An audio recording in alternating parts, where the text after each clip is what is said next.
I guess it's Halloween. Today, October 31st, and welcome back to the man you were called to be. I think we have everybody here today. Finally, Mr. Driscoll's back. I think you guys have not seen him in like 2 weeks, and he brought in guest people. And we had Mr. Morris, and who else do we have that? Mr. Williams. Yeah, we had Mr. Williams from OST come in and kind of fill in. But today is kind of an exciting day because we have two young men who are freshmen here. And I'm going to let them introduce themselves. Then I'll let us go around and introduce ourselves again as well. But let's let them go first. You can just say your name, first and last name, and maybe what elementary school you came from or something like that. Or what you feel best about Michelle Clark, anything. My name Christian Hightower. I came from Catalyst Sucker Rock. And, I really love Michelle Clark. We don't got no homework, ain't no stress. That's the best part about that. I talk to your teachers. I'm light skinned, got dressed. I'm the only unique person in this school. Right? That's Jay. Come on, introduce yourself. My name is Jamari Wiggins. I came from Milton Bronson Science and Math Specialty School. What I like about Michelle Clark is it's like a real fun school. We get a lot of opportunities to do stuff, and that's what I really love about this school. Very, very cool. You want to go ahead? Mr. Williams, I'm instructional coach. I'm Mr. Jordan. I'm the early college specialist. What I really love about Michelle Clark is that we is a tight-knit family here. Go ahead, Tom. Mr. Turner. Mr. Turner. I'm the technology coordinator here. You said math earlier, too. Don't forget to say you said you're a math teacher. Yeah, too. I'm the math teacher here. I teach algebra, trigonometry, and geometry. Don't forget addition and subtraction. AP geometry. Oh, okay. Right. And I'm also qualified to teach AP physics. Oh, okay. I actually got a 3 on the AP physics test. So That qualifies you to teach it? to me. Oh. Okay. And last but not least, All right, you all, I'm back. It's AP Driscoll. I'm oh my back. God, because they missed you so much. I'm sure you all didn't miss me that much, but I am here. I'm also the assistant wrestling coach, and I'm sitting. Mr. Williams, he didn't say anything about wrestling season is quickly approaching. It's quickly approaching. We're us. so excited about that. Yeah. And that's who I am. That's what we do. Girls basketball is starting pretty soon, too. We're excited. Oh, now we about that finna as start well. shouting out stuff. This is the last day for principal appreciation. None of these guys did anything. I mean, no pressure. That's not No true. pressure. No pressure. Yeah, you did. No pressure. All right, so we're back talking about the man you were called to be. And, as we're now on this episode, this is something that you guys didn't know I was doing, but I thought this would be really cool, is that we do kind of a wrap-up summary about where we are with it, but we pull these two young men in and just kind of maybe give them some advice that we've learned or kind of read about or that we've thought about, that if we were a freshman, something that we would want someone to tell us. So I actually brought them in so we can talk about what the book is about and then kind of tell them maybe something that stuck out to us. So who wants to talk about the book first so we can kind of get them up to date as to, because they've not seen the book. They've not read the book, but we wanted to just kind of say, we've been doing this for now the last 6 weeks, and now we want to just kind of get you guys in it. So we got started on the book. The book is called The Man That God Called You to Be. I don't think it So- says God, does it? I'm sorry. It says God? The man you're called. The man you're called to be. Almost. My bad. The man. You're Right, called right, to be. right. And it's crazy that I kind of correlated that naturally Right. to that sentence, because to me that's kind of what this book has been like pulling out of me. The man I'm called to be, and to me, the man that God created me to be. So within the book, you read through the book, and it gives you certain challenges. It gives you certain scenarios, certain situations maybe in life, or maybe challenges that you might face or that you might encounter throughout life as a man. And in the book, of course, us as men, sometimes we got a lot of challenges. Sometimes we have a lot of barriers or stuff that we thought that we was kind of born with, and because you're a boy, you gotta automatically accept the stereotypes that's put on you as a young man or as a young black man. So what this book does is it kind of starts to break down some of those things and explain how some of those society norms are not normal. It break down how some stuff that we think is just that's man stuff is not just man stuff. When it comes to like being vulnerable, having friendships, even being open enough to cry or have a brother that you can call a brother.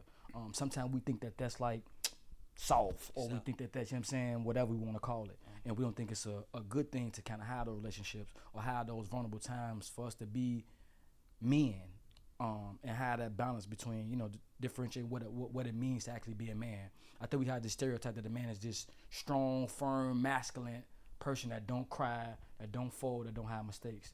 This book debunks that and help us to be able to, learn and go through this with different challenges. Very cool. Anybody else want to add something to it? Just like a summary for them, then we'll go into.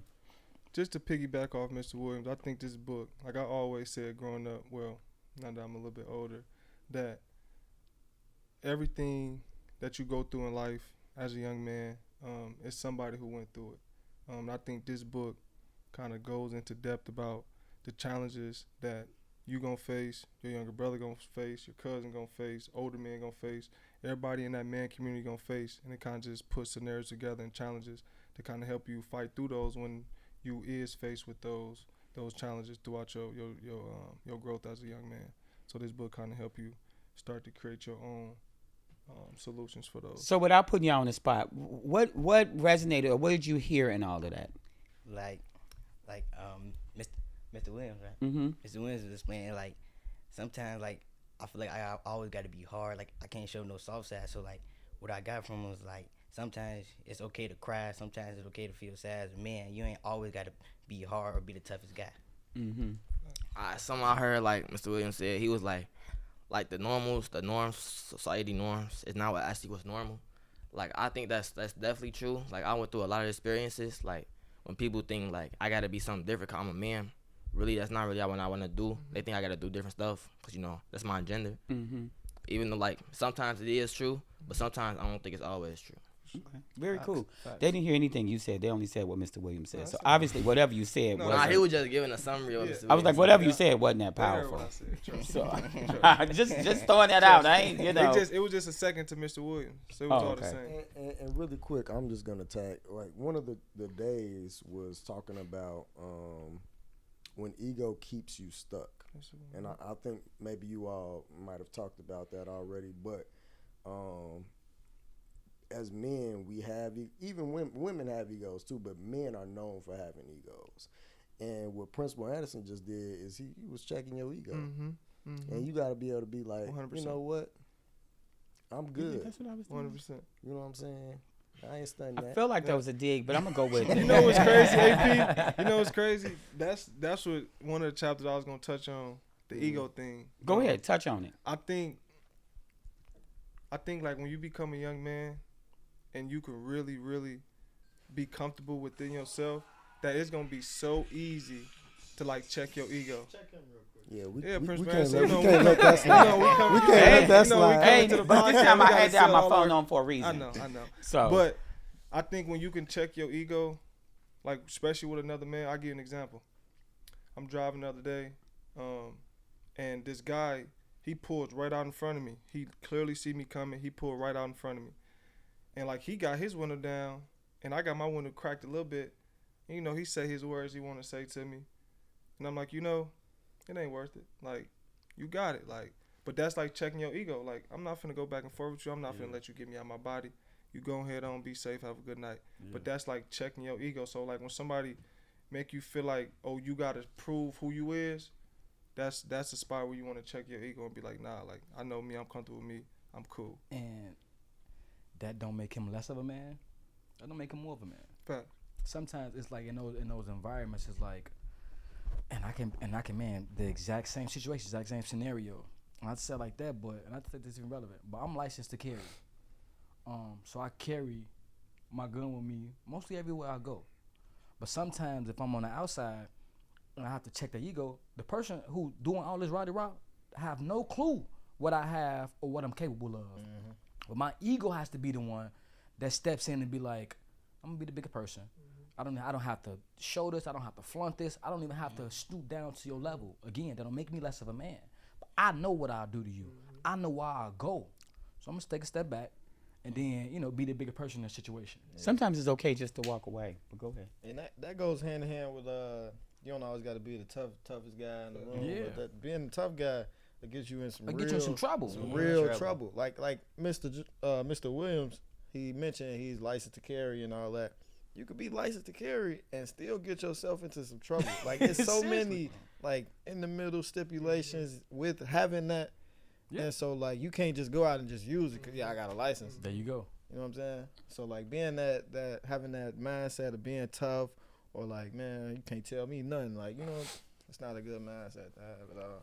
Yeah, I would use too also in the book that I thought was really powerful when we had that conversation about you guys. It's important that you make friendships, partnerships now. So as you get older, you have somebody that you've created something with that you're not looking up at the last minute and by yourself. Or like I think we talked about like you had still people that you went to second grade with or something.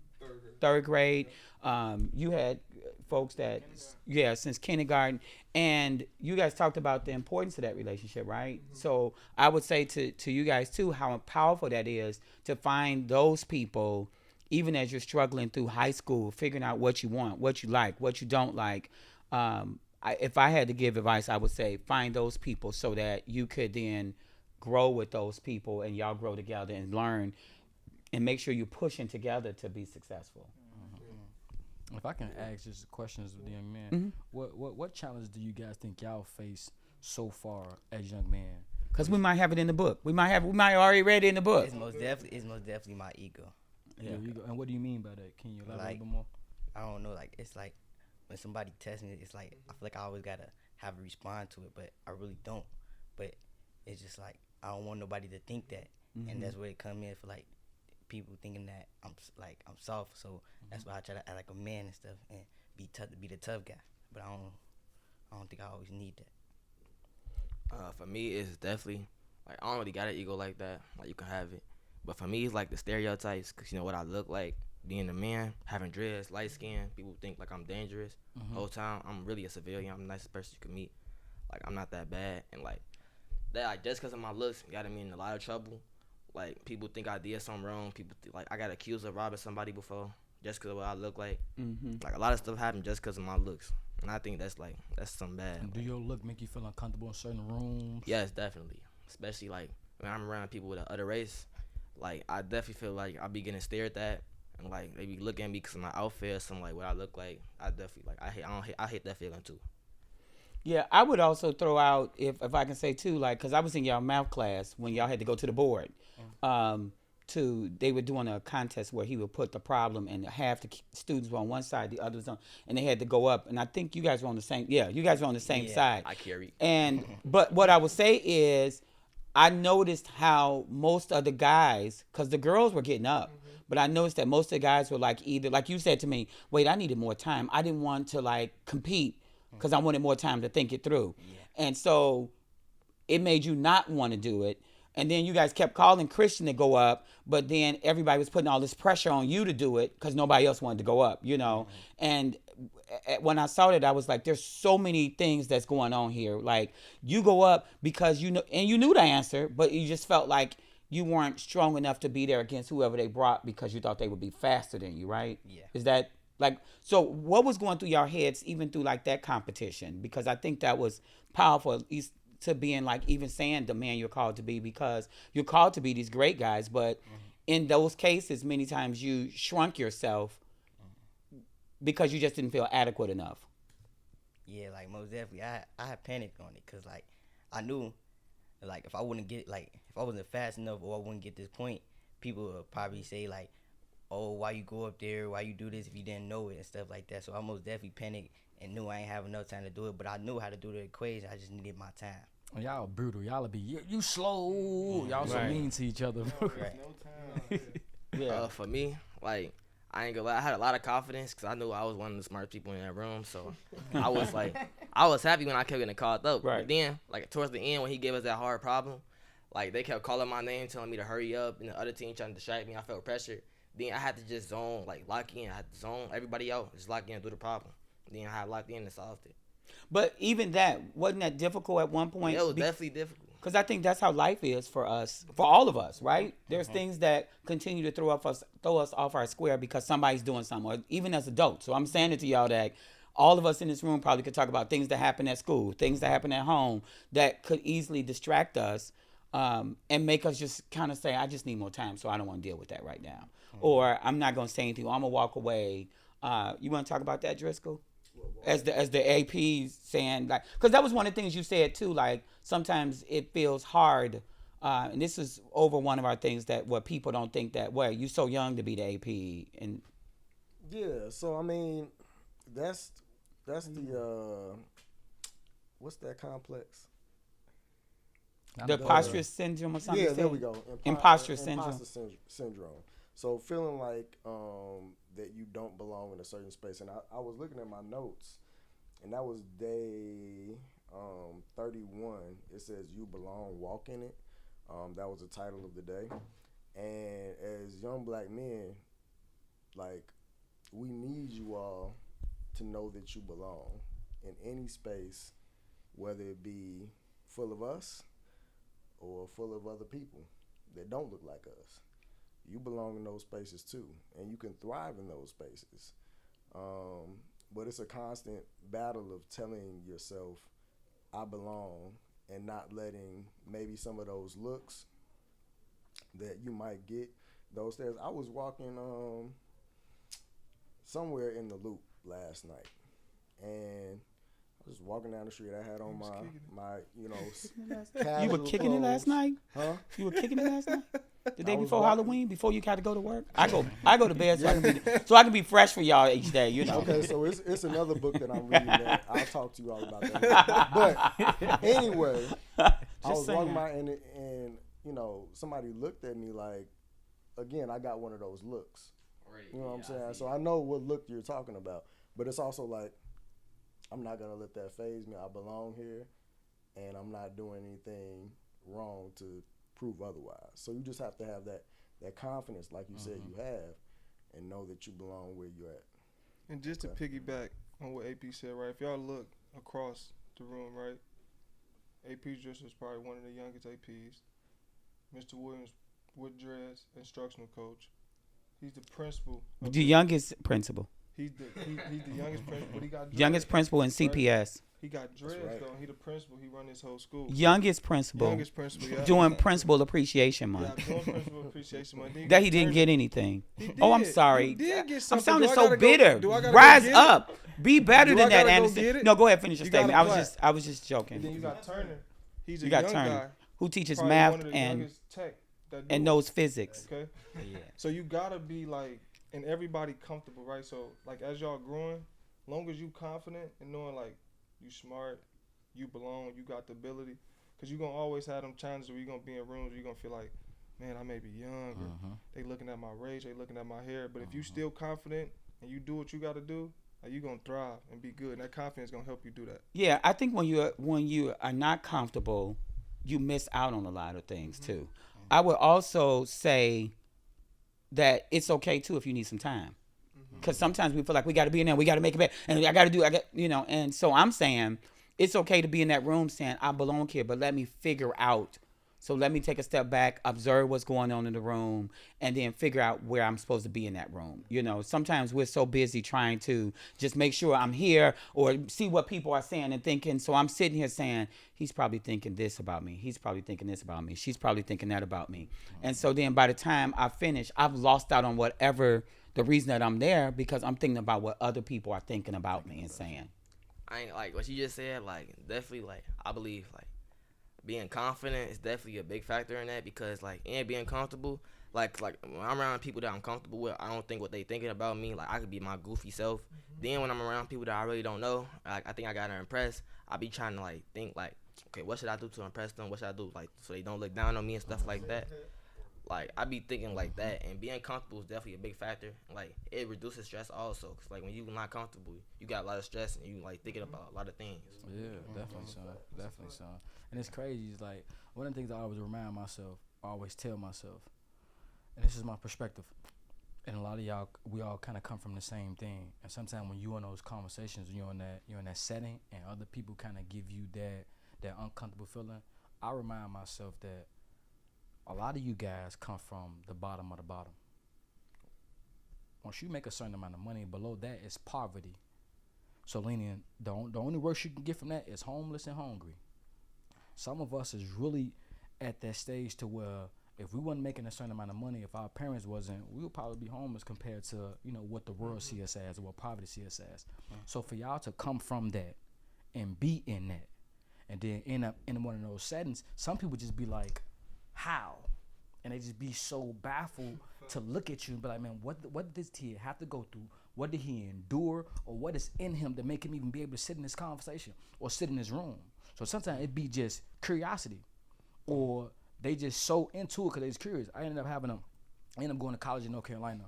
I ended up going to Walmart for a fisher's license. Just trying to go fishing right up the road. The lady see my ID and see I was from Chicago, and her whole demeanor changed and was like, how did you do it? And I was confused about what she was talking about. They think it's a war zone out here. They think you can't even walk to the store. That's because that's what they hear too. Yeah, based on the news. So she was so confused as to how I was able to be down there in college. My demeanor was changed, my whole persona, and I'm looking to go fishing.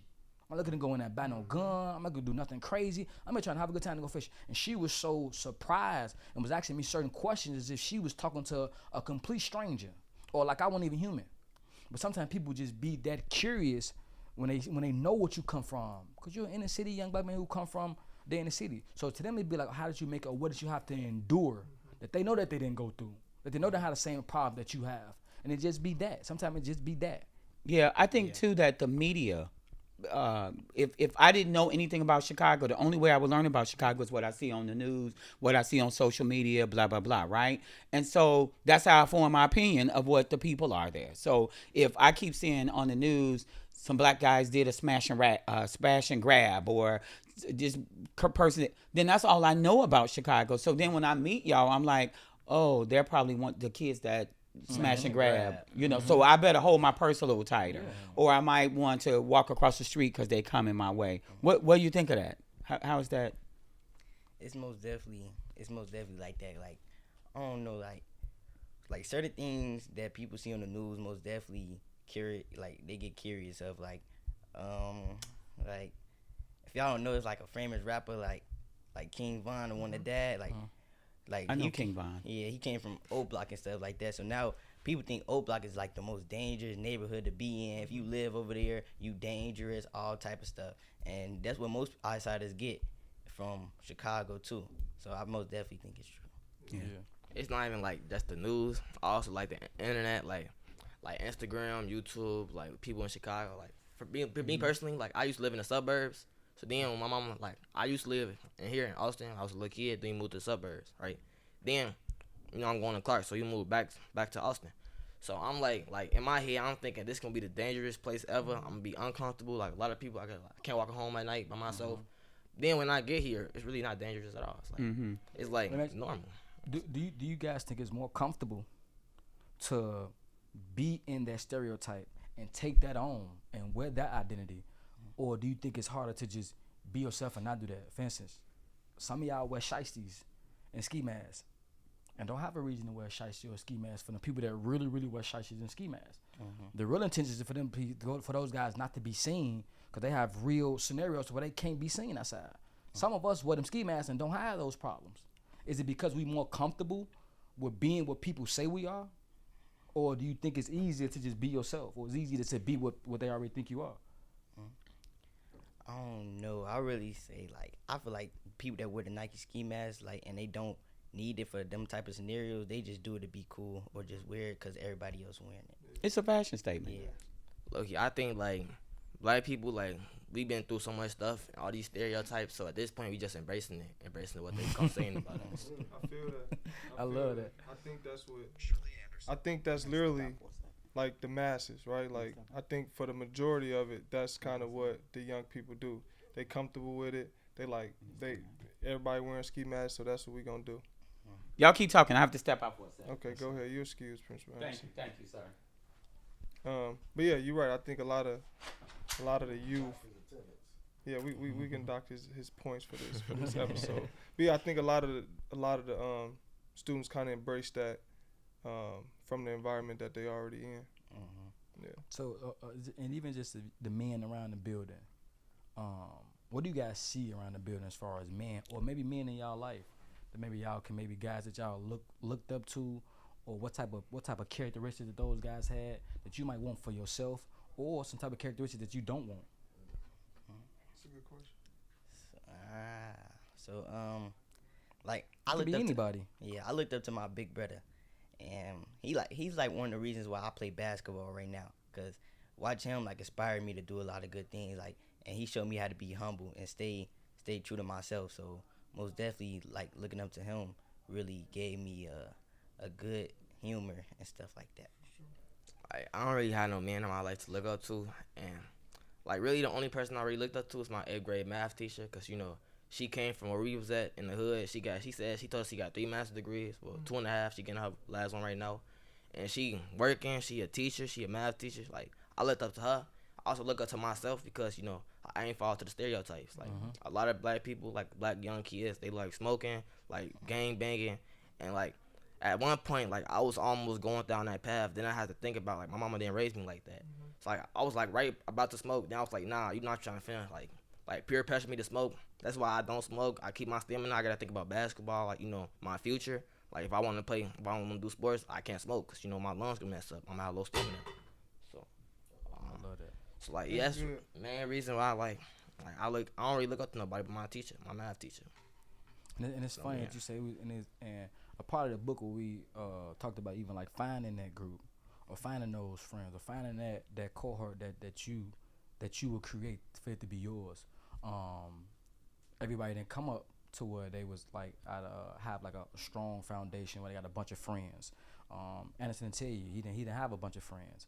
I got a couple cousins that I kind of grew up with, but not really like some friends that I can be like, oh, I met these guys and now we've been together for this long. This is like my group, like right now. We hit 8-9 hours out of the day sometimes, and sometimes we collaborate on a lot of stuff. We meet on a lot of stuff, so it's good to find that group of men that you can collaborate with, that you can talk to, even if you feel like you don't have a man in your life. This is kind of the reason why we started this, so you can understand that there's men in the building that's on the same path. Is men in the building that you can kind of look forward to, that you can kind of look at as a mentor. So my challenge to you is to push you to find a mentor in this building. Find a man walk around this building that you see that you can look up to, that you can maybe get some type of skill from, or you can get some whatever you want to get from him. Take that and then put that in your. And again, whatever you don't like it. And that's a great point, Mr. Williams. There was something in the book. It's day 36. Live your legacy now. Carry.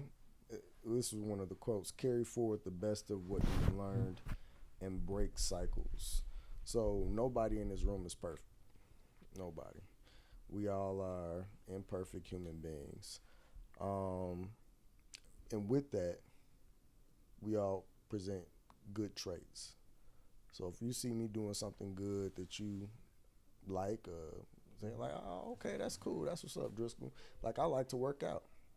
You know what I'm saying? I feel like that's a good trait of mine. Principal Anderson loves to eat healthy. You know, why are you telling my business? Suppose now you want nobody to know that. We drank a salad the other day, man. I did. I had salad in a bottle, so you had to drink it. Hey, that was terrible. These apple cider vinegar shots that he makes us Oh drink. man, the apple cider. But like I'm saying, like there are some really good things. Like today we were looking at some bags, and I saw a kid had a whole bunch of beef jerky in, and I had to be like, hey man, you know how much salt is in this? Like, it's things like that, you know, just pushing you all to be healthy. If those are little things that you all see, like, okay, I can rock with Driscoll on that, or I can rock with Williams on that. Don't hesitate to take some of those tools from us and be like, I can use that to better my own self. Yeah. And then if you see us doing something not good, like it might be, you know, I don't know what we be doing bad, but if somebody slip up, Mr. Turner drops the F-bomb. Mr. Turner. If he drops the F-bomb, like, oh well, you know, I don't want to be dropping the F-bomb like Mr. Turner. Like, you know what I'm saying? Like then you might say I shouldn't do things like that. And it's He about bust you breaking out, cycles. You know what I'm saying? Good job on your Now, ego, Mr. Turner, not I ain't getting never upset. heard him drop the F-bomb. Just Nice throwing keeping it your out ego there. in check and not getting upset. You'll check him later. So let me say this real quick as we wrap up. We did have some homework. Where you going? We did have some homework. You guys were supposed to find one of your mentors and say something to them. So you had a barbershop guy. Completely forgot. Yeah, my barber. Let me text him right now. So did you do anything, Mr. Jordan? Listen, ever since our first assignment, I've made it my duty You have. try to compliment another man. This time, it was a college student. So I'm in the program, EDD program at DePaul, and we had class, and we had to do like a breakout session. And it's only two young people in there. It's me and it's another young guy, and he's super smart. Like like 26. And I just told him like the way you think. Like it wasn't like a compliment like about his appearance, but I just told him like how deep he think. And then like the questions he's asked, like it always warrant like great answers. Like he just always thinks of the right questions to ask, and we all appreciate the answer. So I just told him I appreciate the way like that he contributed in the class, because there's a lot of times where I don't want to ask the question, and I'm thinking the same thing he thinking, and he goes to ask the question. It's like I needed that answer too. So I just let him know how intelligent I thought he was. Oh, that's cool. Yeah. So, Mr. Williams, did you do anything? If not, we got to push this one more week. Yeah. Yeah, okay, one more week. But let me say this to you guys as we got, and you weren't here, so I can't hold you, but I think I did tell you, but that's fine. But before we leave, because we need to wrap up, I wanted to give you guys space, because we can always invite you guys back, but I want to give you guys space just to kind of maybe talk about this whole experience with the podcast, or with talking about the book, The Man You Were Called to Be, your thoughts, your whatever. Low key, I like this podcast because like it give me a chance to speak about things I'm not able to speak about on the daily, like about like being comfortable, confidence, being a man. Like I'm not able to have like normal conversation with somebody like my friend or somebody like I know like on a daily basis. So this podcast like helped me like release my thoughts on like situations about stuff like that. Okay. Yeah, most definitely what he said too. I feel the same way. Like talking about my ego and stuff, and people that I look up to, and how I feel about things when I feel like I got to be tough. I most definitely couldn't talk to my friends, because they'd probably laugh at me and be like, "Jamari, what are you talking about?" Right, now? right. 100%. Like, come on, man, you gotta. But yeah, it We're most trying to definitely helped me out. normalize vulnerability, man. Yeah. And we can get everybody the students to kind of start Yeah. talking about this type of stuff with each other. You'll see a tremendous growth. So we will invite you guys back. Just let us know when you're ready. But this is Principal Anderson.